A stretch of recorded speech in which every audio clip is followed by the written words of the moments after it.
हाँ दोस्तों नमस्कार। आज हम लोग चैप्टर शुरू करने जा रहे हैं औसत। हम लोग औसत पढ़ेंगे। इस वीडियो में मैं आपको औसत की जितनी थ्योरी है, जितनी कंसेप्ट है, मैं कंसेप्ट दूंगा और सेम कंसेप्ट से औसत का दुनिया के किसी बुक से आप क्वेश्चन बनाएंगे, बनेगा। नेक्स्ट वीडियो में मैं क्वेश्चन भी सॉल्व करूंगा इसी कंसेप्ट पे। किसी भी बुक से आप क्वेश्चन बनाएंगे, बनेगा। तो आइए शुरू करते हैं औसत को। औसत, एवरेज, औसत समझते हैं। औसत का जो एक्सपेरिमेंटल डिफिनीशन है वो क्या कहता है? कहता है कि औसत, किसी भी संख्याओं का औसत आप निकालना चाहते हैं तो आपको सारी संख्याओं को जोड़ करके और संख्याओं की संख्या से उनकी जिनकी जितनी संख्या है भाग दे दिया जाता है। आइए एक लाइन लिखते हैं हम लोग। देखिए, औसत, औसत बराबर आंकड़ों का योग, आंकड़ों का योग, आंकड़ों का योग बटे में आंकड़ों की संख्या, आंकड़ों की संख्या, आंकड़ों की संख्या। ध्यान देंगे औसत हम लोग कैसे निकालते हैं? दुनिया में जितनी भी संख्याएं दी रहेंगी, क्वेश्चन में जितनी संख्याएं दी रहेंगी, सारी संख्याओं को जोड़ेंगे और उन संख्याओं का जितना संख्या होगा, नंबर होगा उनके, उस नंबर से हम लोग भाग दे देंगे तो हमारा निकल जाएगा औसत। ये औसत का एक्सपेरिमेंटल डिफिनीशन है, औसत, जिसको हम लोग मीन भी बोलते हैं। आगे बढ़ते हम लोग, जैसे ध्यान दीजिए, औसत को हम लोग ए से डिनोट करते हैं और यहाँ पे है कुल योग, कुल योग और बटे में संख्या में एन मानता हूं। यहाँ पे ध्यान देंगे जरा, कुल योग, कुल योग, इसी फॉर्मूले को मैं मैनिपुलेट करता हूं। कुल योग बराबर क्या है? एन से इधर मल्टीप्लाई हो जाएगा, एन इंटू ए। कहने का मतलब ये है कि आप औसत बराबर क्या होता है? आंकड़ों का कुल योग बटे में आंकड़ों की संख्या। दूसरी बात क्या, अगर आंकड़ों का कुल योग आपको निकालना है तो याद रखेंगे दोस्तों, औसत में उनकी संख्या से गुना कर देंगे तो कुल योग निकल जाएगा। तो ये हुआ बेसिक डिफिनीशन। दुनिया का सारा क्वेश्चन इसी से बनेगा, शॉर्ट बनेगा। मैं खुद क्वेश्चन बना के आपको दिखाऊंगा, पूरा वीडियो देखिएगा। आगे बढ़ते हम लोग। देखिए, इसको याद रख लेंगे आप लोग, औसत बराबर आंकड़ों का योग बटे में आंकड़ों की संख्या। और अगर आंकड़ों का कुल योग निकालना है तो औसत में आंकड़ों की संख्या से गुणा कर देंगे, कुल योग निकल जाएगा। वीडियो पॉज करके आप लोग लिखते रहेंगे। आगे बढ़ते हम लोग, ध्यान दीजिए, औसत में और हम लोग समझते हैं। अब प्रश्न उठता है, औसत में चाल और औसत चाल से बहुत सारे क्वेश्चन पूछे जाते हैं, तो हम लोग उसको समझने वाले हैं आज कि चाल, चाल क्या है, चाल क्या है और औसत चाल क्या है। दोनों में औसत चाल क्या है, बहुत इंपॉर्टेंट है दोस्तों, इसको आपको समझना पड़ेगा कि चाल और औसत चाल में क्या अंतर है। देखिए, जब हम लोग ऐसा चलते हैं, सपोज यहां से ए से बी में गया, ए से बी में गया, मान लिया 5 किलोमीटर प्रति घंटा की रफ्तार से, 5 किलोमीटर प्रति घंटा की रफ्तार से। देखिए, कभी भी हम लोग चाल और औसत चाल में समझते हैं हम लोग कि जब हम लोग बाइक ड्राइव करते हैं तो ध्यान दीजिए, एक कांस्टेंट चाल से चलना आसान बात नहीं है। हमारा चाल चेंज होते रहता है, कभी 10 के स्पीड से, कभी 20 के स्पीड से, कभी 40 के स्पीड से, ऐसे हम लोग चलते रहते हैं। तो समझने वाली बात है कि क्या अगर आपसे कोई पूछेगा कि किस स्पीड से आप बाइक चला रहे हो, तो आपको एक पर्टिकुलर स्पीड नहीं बता सकते, आप औसत चाल बताएंगे। आप बताएंगे कि मैं इस स्पीड से आया हूं। जो आप स्पीड बताएंगे, आप कहेंगे कि औसतन 30 किलोमीटर प्रति घंटा की रफ्तार से मैं आया हूंगा। तो यहाँ चाल और औसत चाल में अंतर को देखिए, यहां पर समझते हैं लोग। देखिए, ए से बी अगर आप जाते हैं 5 किलोमीटर प्रति घंटा की रफ्तार से, ए से बी जाने में चाल आपका चेंज नहीं हुआ, ए से बी जाने में चाल आपका चेंज नहीं हुआ, तो इस पूरे one way A to B हम लोग कहेंगे चाल। क्या कहेंगे? चाल। क्यों कहेंगे ए से बी के बीच में हम लोग चाल कहेंगे? दिस 5 किलोमीटर प्रति घंटा चाल है, ये औसत चाल नहीं है। ध्यान देंगे दोस्तों, ये औसत चाल नहीं है। क्यों औसत चाल नहीं है? अब एक अलग एग्जांपल लेते हैं। देखिए, ए से बी और सी, यहां 5 किलोमीटर प्रति घंटा की रफ्तार से और यहां पे 6 किलोमीटर प्रति घंटा की रफ्तार से। ध्यान देंगे दोस्तों, समझेंगे, बहुत ही क्लियर समझेंगे हम लोग। अगर चाल किसी भी रास्ते में चेंज नहीं होता है, अगर स्पीड चेंज नहीं होता है तो उसको हम लोग चाल कहेंगे। जैसे ए से बी के बीच में चाल चेंज नहीं हुआ, 5 किलोमीटर प्रति घंटा की रफ्तार से कांस्टेंट चाल से जा रहा है तो उसको हम लोग चाल कहेंगे। ए टू बी के बीच में क्या है? चाल है। अब ध्यान देंगे, यहां ए टू बी की बात करेंगे तो चाल है दोस्तों। ध्यान देंगे जरा, यहां पे ए से बी के बीच में 5 किलोमीटर प्रति घंटा है, चाल चेंज नहीं हो रहा है। अगर बी से सी, बी टू सी की बात करेंगे तो अगेन ये चाल ही होगा दोस्तों। देखिए, बी से सी की बात करें तो चाल ही होगा, क्योंकि बी से सी के बीच में हमेशा कंटिन्यूअस 6 किलोमीटर प्रति घंटा है, कोई चेंजिंग नहीं हो रहा है। अगर आपसे कहे ए टू सी, यहीं पे ध्यान देने वाली बात है, ए टू सी अगर कोई कहे, मतलब ए से सी की बात करे, तो ध्यान देंगे ए से बी 5 किलोमीटर और बी से सी 6 किलोमीटर। कहने का मतलब है कि ए से सी के बीच में चाल चेंज हो रहा है, दो चाल है, 5 किलोमीटर प्रति घंटा और 6 किलोमीटर प्रति घंटा। तो पूरे जर्नी को हम लोग क्या कहेंगे, औसत चाल। क्या कहेंगे हम लोग, अब ए टू सी हो जाएगा औसत चाल, औसत चाल। अब क्लियर कर लेते हैं हम लोग, एक लाइन में क्लियर कर लेते हैं। जब किसी जर्नी में चाल चेंज नहीं होता है, कांस्टेंट चला जाता है, तो उसको हम लोग चाल कहेंगे, उस जर्नी में कहेंगे कि चाल है। और जैसे ही चाल चेंज होता है तब क्या होता है, औसत चाल होता है। क्या होता है, औसत चाल होता है। अब आते हैं हम लोग और समझते हैं इसको। देखिए देखिए यहाँ पे एक लाइन लिखते हैं हम लोग, एक लाइन लिखते हैं हम लोग, there is change in speed, change in speed results average speed। ध्यान देंगे दोस्तों, मैं क्या लिखा हूं समझा देता हूं आप लोगों को। मैं ये लिखा हूं कि अगर स्पीड में चेंजिंग आता है तो उसको हम लोग औसत स्पीड कहेंगे, एवरेज स्पीड कहेंगे। अगर चेंजिंग नहीं आता है तो उसको हम लोग कहेंगे क्या, चाल कहेंगे। क्लियर है। जैसे ध्यान देंगे, एक एग्जांपल और लेते हैं हम लोग।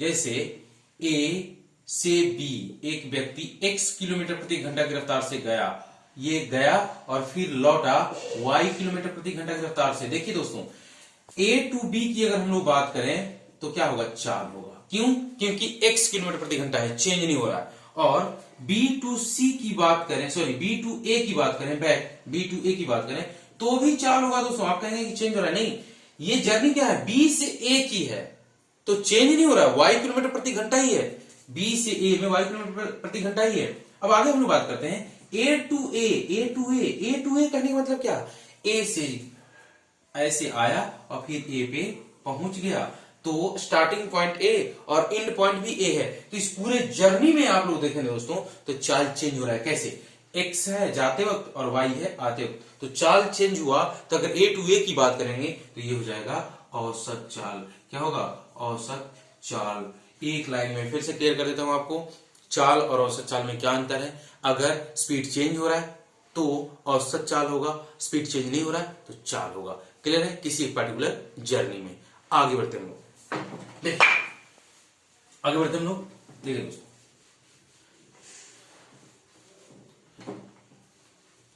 चाल बराबर क्या होता है, चाल बराबर दूरी बटे में समय, दूरी बटे में समय।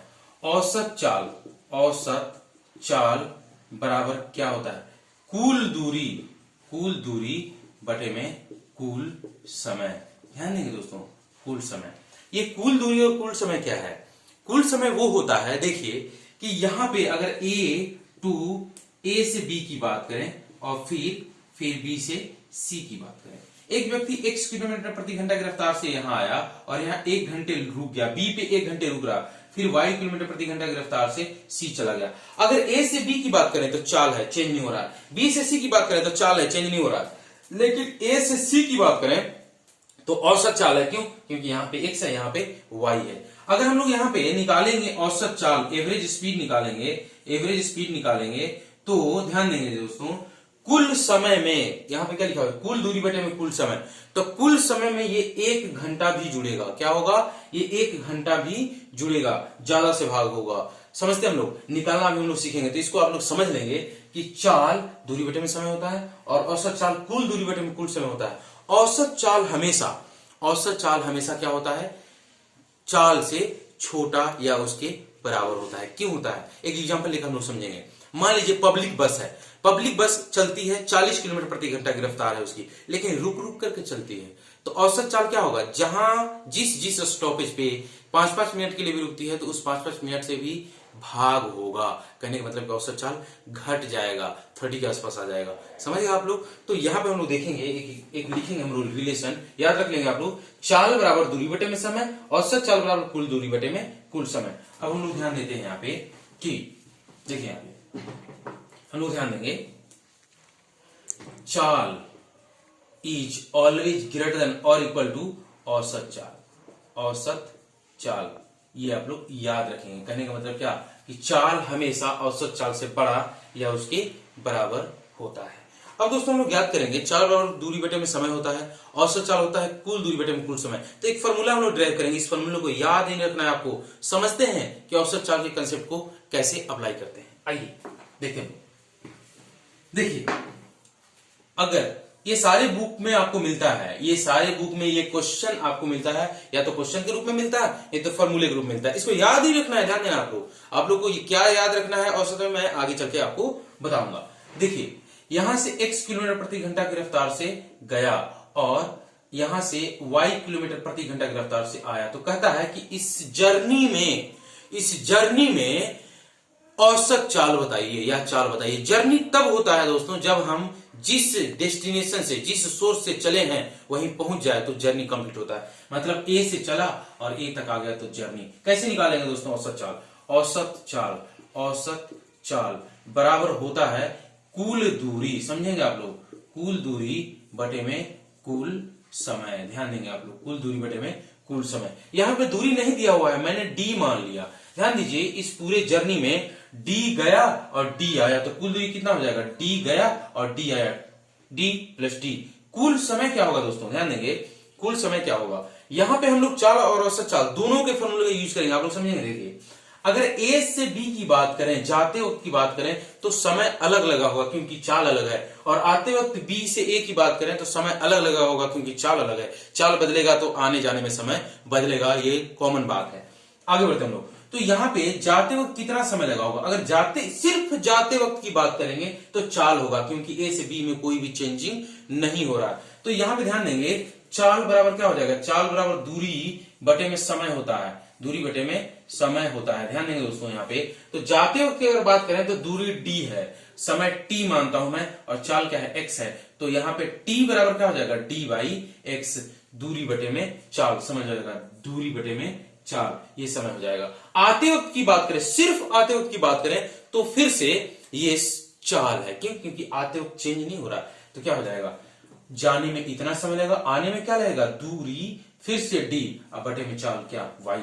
ये डी डी कॉमन होकर कैंसिल हो जाएगा। इसको हल करेंगे आप लोग, आएगा 2xy बटे में x plus Y. This is VAB, है ना। VAB मतलब स्पीड एवरेज। ये फॉर्मूला बन जाता है लेकिन इसको याद नहीं रखना है। मैं आपको बताऊंगा क्या याद रखना है। आगे बढ़ते हम लोग। देखिए ध्यान देंगे दोस्तों, हम लोग क्या क्या याद रखेंगे औसत में? औसत में हम लोग 3 चीज अभी तक याद रखेंगे। देखिए क्या क्या। एक, औसत बराबर आंकड़ों का योग बटे में आंकड़ों की संख्या। यहीं से निकलता है आंकड़ों का योग बराबर क्या होता है? औसत में आंकड़ों की संख्या से गुणा कर देते हैं तो हमारा क्या निकल जाता है? कुल योग। दूसरा, हम लोग चाल पढ़े, चाल किसको कहते हैं और औसत चाल किसको कहते हैं? चाल बराबर होता है दूरी बटे में समय, औसत चाल बराबर होता है कुल दूरी बटे में कुल समय। और हम लोग जब भी औसत चाल निकालने को बोलेगा हम लोग कुल दूरी बटे में कुल समय से ही निकालेंगे। आगे बढ़ते हम लोग दोस्तों, थोड़ा सा पढ़ते हैं properties of average. Properties of average. औसत के गुण की अगर हम बात करें, हिंदी में ऐसा बात करें तो क्या होगा? देखिए ध्यान देंगे, प्रॉपर्टीज ऑफ एवरेज ये कुछ भी नहीं है दोस्तों। ये अगर आप नहीं भी पढ़ते हैं तो दुनिया का सारा क्वेश्चन आपसे बनेगा।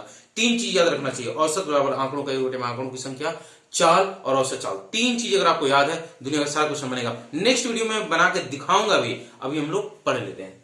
देखिए औसत के गुण क्या है? पहला कहता है देखिए यहाँ पे x1 plus x1 x2 x3 dot dot dot xn। n numbers हैं, n नंबर्स, ध्यान दीजिए n संख्याएं हैं जिनका औसत यहां पे लिख देता हूं a है। औसत क्या है? a है। देखिए सभी संख्याओं में अगर k जोड़ दिया जाता है तो नया औसत a प्लस k हो जाएगा। मैं क्या लिखा समझाता हूं आपको। बहुत सारी संख्याएं हैं जिनका औसत a दिया हुआ है पहले से, बहुत सारी संख्याएं हैं जिसका औसत a दिया हुआ है, n संख्याएं हैं जिसका औसत a दिया हुआ है। अगर सब संख्याओं को बराबर तरीके से बढ़ा दिया जाए, मतलब k से बढ़ा दिया जाए, तो औसत भी k से क्या हो जाता है, बढ़ जाता है। कैसे, एक एग्जांपल लेकर समझते हैं लोग। ध्यान देंगे दोस्तों, ये क्या दिया हुआ है, ये इसका औसत a है, मतलब आंकड़ों का योग, ये आंकड़ों को पूरे योग कर देते हैं, आंकड़ों का योग बटे में आंकड़ों की संख्या n बराबर औसत a दिया हुआ है। ध्यान देंगे दोस्तों, अब क्या कह रहा है आपको कि सारी संख्याओं में k जोड़ दिया जाए, x1 plus k plus x2 plus k, ध्यान देंगे जरा, plus plus plus plus xn plus k, सब में k जोड़ दिया जाए और तब औसत निकाला जाए a न्यू नया औसत, तो क्या हो जाएगा, यहां पे देखिए x1 प्लस x2 ऐसा लिखेंगे हम लोग, x1 plus x2 plus x3 plus dot dot dot xn, ऐसा। अब ये देखिए k कितना बार आएगा, यहाँ पे k सब में जुड़ा हुआ है और n संख्या है तो n बार आएगा, तो हम लोग क्या करेंगे, n इंटू k लिख देंगे, सबको जोड़ेंगे तो क्या, अगर 2 है और 2 10 बार आया हुआ है तो 2 गुणे 10, वैसे ही k है n बार आया हुआ तो n इंटू k, और यहाँ पे जो बटे में n है वो ऐसा लिख देंगे। ध्यान देंगे ये n दोनों के नीचे में जाएगा, नॉर्मल कैलकुलेशन है ये, मतलब x1 plus x2 plus x3 plus plus plus xn बटे में n और प्लस क्या n इसके नीचे जाएगा n के बटे में n, ये देखिए n कैंसिल, और इसका वैल्यू पहले से a दिया हुआ a, मतलब इसको हम लोग क्या लिख देंगे a और प्लस ये क्या बच गया k। यहाँ पे प्रूफ हो गया दोस्तों कि नया औसत अगर हम लोग निकालेंगे तो a प्लस k हो गया, मतलब बहुत सारी संख्याएं दी हुई हैं अगर, और सारी संख्याओं में अगर k जोड़ दिया जाए, k एनी कांस्टेंट, कोई भी कांस्टेंट कोई वैल्यू है जोड़ दिया जाए तो औसत भी k से क्या हो जाता है, बढ़ जाता है। आगे हम बात करेंगे, देखिए दूसरा प्रॉपर्टी की बात करेंगे। देखिए यही वाला दिया हुआ है xn, और यहां पे ध्यान देंगे औसत a दिया हुआ है, n नंबर्स है। देखिए सब में अगर k घटा दिया जाए, 4 ऑपरेटर हमारे पास, सब में k घटा दिया जाए, एक हमने प्रूफ करके बता दिया, बाकी प्रूफ आप लोग कर लेंगे, बहुत आसान है, आप लोग रिजल्ट को समझ लीजिए। देखिए सब में k अगर घटा दिया जाए, सभी में k घटा दिया जाए तो नया औसत बराबर क्या हो जाएगा, a माइनस k। कहने का मतलब यह है कि सब में k घटा दिया जाएगा तो औसत में भी k घट जाएगा। आगे हम लोग इसको प्रूव भी कर सकते हैं, ध्यान दीजिए, यहाँ पे x1 plus x2 plus x3 plus plus plus plus plus xn बटे में n बराबर a है। अगर a न्यू की बात करेंगे, a न्यू कहने का मतलब क्या, कि सब में k घटा दीजिए, x1 minus k plus x2 minus k plus plus plus xn minus k बटे में n अगर आप करेंगे तो यहां देखेंगे x1 plus x2 plus plus plus xn बटे में n, और ये माइनस के n टाइम्स, मतलब माइनस n के बटे में, सिंपल कैलकुलेशन है ये, इसका वैल्यू a है और माइनस क्या, ये देखिए प्रूफ हो गया। मतलब क्या, सारी संख्याओं में k जोड़ेंगे तो औसत भी k से बढ़ जाएगा, सारी संख्याओं में k घटाएंगे तो औसत भी k से घट जाएगा। अगला प्रॉपर्टी हम लोग देखेंगे, अब लोग नंबर चेंज करते चलेंगे। अगला प्रॉपर्टी थर्ड नंबर, सभी संख्याओं में x1 x2 x3 तो लिखा हुआ है पहले से, सभी संख्याओं में k से गुणा कर दिया जाए तो औसत में भी k से गुणा हो जाएगा। ध्यान देंगे जरा, देखिए x1 plus x2 plus x3 plus plus plus plus xn बटे में n बराबर औसत a दिया हुआ है। a न्यू अगर हम लोग निकालें, नया औसत निकालें हम लोग, तो क्या करेंगे, x1 में भी k से गुणा करना है, x2 में भी k से गुणा करना है, प्लस प्लस प्लस xn में भी k से गुणा करना है, तब n से भाग देकर औसत निकाल, k कॉमन हो जाएगा दोस्तों, k into x1 plus x2 plus plus plus dot dot xn बटे में क्या n।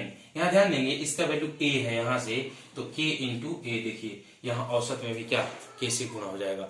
अगला प्रॉपर्टी हम लोग देखते हैं कि सभी संख्याओं में, यहाँ फोर्थ नंबर कर देंगे, सभी संख्याओं में k से भाग कर दिया जाए, ध्यान देंगे दोस्तों, भाग कर दिया जाए तो नया औसत में भी k से क्या हो जाएगा, भाग हो जाएगा। भाग हो जाएगा। प्रूफ करके बताता हूं आपको, ये पहले से दिया हुआ है, नया औसत निकाल कर आपको दिखाता हूं। देखिए x1 बटे में k प्लस x2 बटे में k, भाग दे रहा हूं सब में, x3 बटे में k plus plus plus xn बटे में k बटे में क्या n। ध्यान देंगे दोस्तों, यहाँ पे 1 बटे में k कॉमन ले लेते हैं, 1 बटे में k, x1 plus x2 plus plus xn बटे में क्या n। ध्यान देंगे दोस्तों, इसका वैल्यू है a, तो ये क्या हो जाएगा 1 बाई k इंटू a, मतलब क्या a बाई k। देखिए दोस्तों, नया औसत में k से भाग हो गया। अब देखिए इसको जरा सा कंक्लूड करते हैं। क्या औसत का प्रॉपर्टीज क्या है? औसत का प्रॉपर्टीज ये कहता है कि अगर सारे संख्याओं में k से भाग दे देते हैं तो नया औसत में भी k से भाग लग जाता है। ध्यान देना है कि संख्याएं बराबर होनी चाहिए, मतलब क्या कि सब में k से ही भाग हो, नहीं किसी में k से किसी में k1 से, तो ये प्रॉपर्टीज वैलिड नहीं होगा। 4 चीज हमने बताया दोस्तों प्रॉपर्टीज में। पहला, सारी संख्याओं में k जोड़ेंगे तो औसत भी k से बढ़ जाएगा, सारी संख्याओं में k घटाएंगे तो औसत भी k से घट जाएगा, सारी संख्याओं में k से गुणा करेंगे तो औसत भी k से गुणा हो जाएगा, सारी संख्याओं में k से भाग देंगे तो औसत में भी k से भाग हो जाएगा। अब ये प्रॉपर्टीज आपको याद रहे या न रहे, क्वेश्चन आपसे बनेगा, लेकिन समझ लेंगे तो थोड़ा सा फास्ट हो जाएगा। ध्यान देंगे, हम लोगों को 3 चीज याद रखना है। औसत में क्या क्या याद रखना है? आंकड़ों का योग बटे में आंकड़ों की संख्या, और आंकड़ों का योग बराबर क्या औसत गुणे आंकड़ों की संख्या, तो आंकड़ों का योग निकल जाएगा। दूसरा, चाल और औसत चाल क्या होता है, इसको आप लोग लिख लेंगे, समझ लेंगे, दुनिया का सारा क्वेश्चन बनेगा। नेक्स्ट वीडियो में मैं आपको बताऊंगा कि इसका यूज करके क्वेश्चन बनाते कैसे हैं। इस चैनल को सब्सक्राइब करिए अगर आप मैथमेटिक्स सीखना चाहते हैं तो। मैं यहाँ पे रटाता नहीं आपको समझ के क्वेश्चन बनाना है, तो आप जरूर चैनल को सब्सक्राइब करिए। Thank you.